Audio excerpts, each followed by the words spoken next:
Why not just say press any button if I can do that? Alright, Hot Pursuit 2010 is one of the best in the franchise.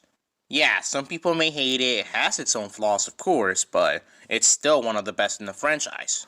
But when it comes to what should be the first ever Need for Speed game to have a remaster, this wouldn't be it because of how soon EA and Criterion are doing it. Mainly for the money, bro! Look at this game. Look at the original. Now look at both. You see any difference?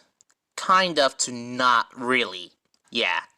Differences you see is the HUD and that California license plate. I understand why the Sesto Elemento is in place over the SLR McLaren and Hot Pursuit events, or let alone any event that requires to have the SLR McLaren like the original. But to me, you're just promoting a drinking game of how many times the Sesto Elemento has replaced the SLR McLaren. You may or may not remember these cutscenes whenever you unlock a new series or a new unit to do events with. Some of those cutscenes don't match with the audio from the original game. It might seem biased, but it's just oddly placed, if you know what I mean, instead of remaking those cutscenes with new sounds instead of reusing old ones.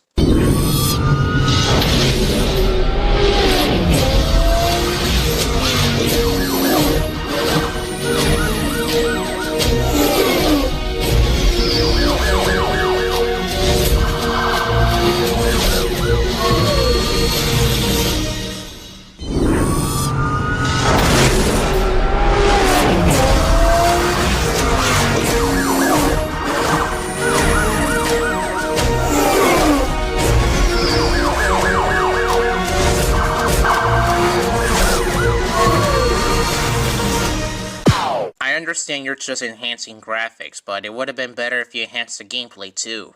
It's not remaking, it's just upgrading it. About free roam.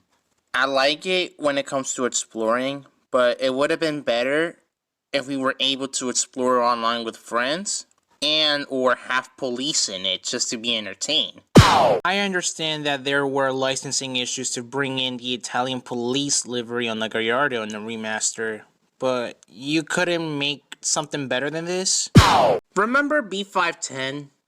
That event that EA heavily emphasized when it came to marketing this game. If you don't know what that is, 510 is basically a code for the police to use when it comes to a police chase, but in terms of Need for Speed, it's basically do the event hot enough for the Exotic series, and you have to beat that event in less than 5 minutes and 10 seconds.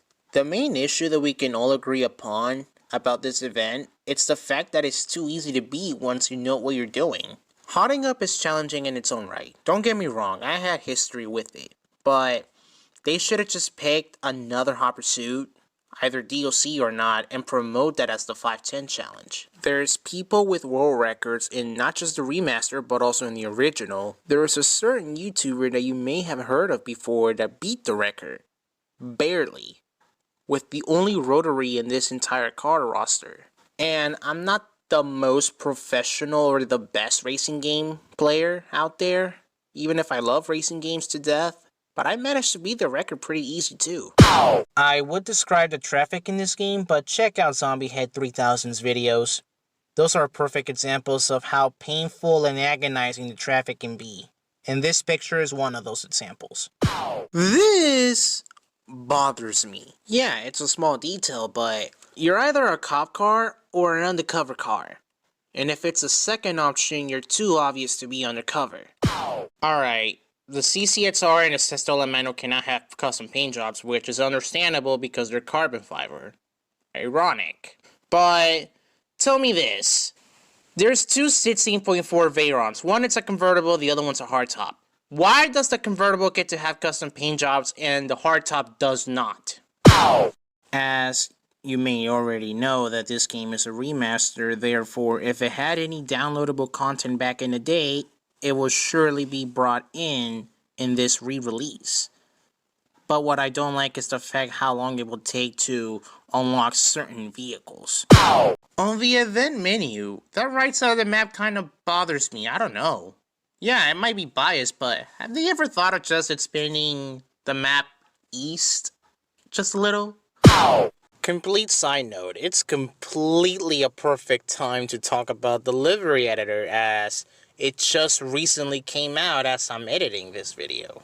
I'm not gonna say it's a terrible editor for a game that never had this feature in its original counterpart 10 years ago. But comparing this livery editor to the previous livery editors that we had in the last 3 Need for Speed games, it would have been better. It's not a terrible editor, it's just, aside from being buggy, but that's expected from a new feature at times, you can't share wraps with other people, and you can't do certain things like materials of the pane of delivery, or even copy them exactly the same as they are from one side to another, and even have certain liveries that were not present here that were in the past 3 Need for Speed games. Also, missed opportunity to implement some old liveries from previous games in the franchise into some cars. In case if you don't know, I made an Everything Wrong with the original Hot Pursuit. If you want to check that out, go ahead if you want to. But there's a total of 17 sins there, so I'm just gonna carry them over here. I mean, it is the same game. I can understand that manufacturers can't share certain information that's classified, but there is some classified information on some vehicles that are now available to the public that you can just update them. Rubber banding. I don't have to say much, we all have to suffer through this. I don't have a problem with preset liveries. After all, not everybody has a creative mind when it comes to making liveries or art. But 4 colors? That's it? You know, I was anticipating like 10 different liveries for each car, but 4 with 4 colors? That's just repetitive.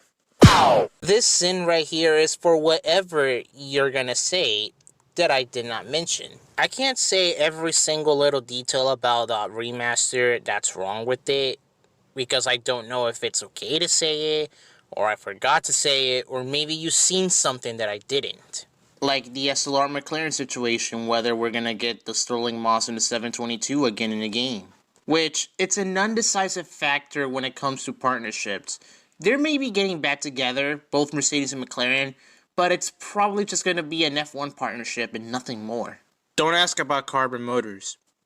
They're dead. You either have the original, or you just better hope that the community eventually will mod the remaster for some reason.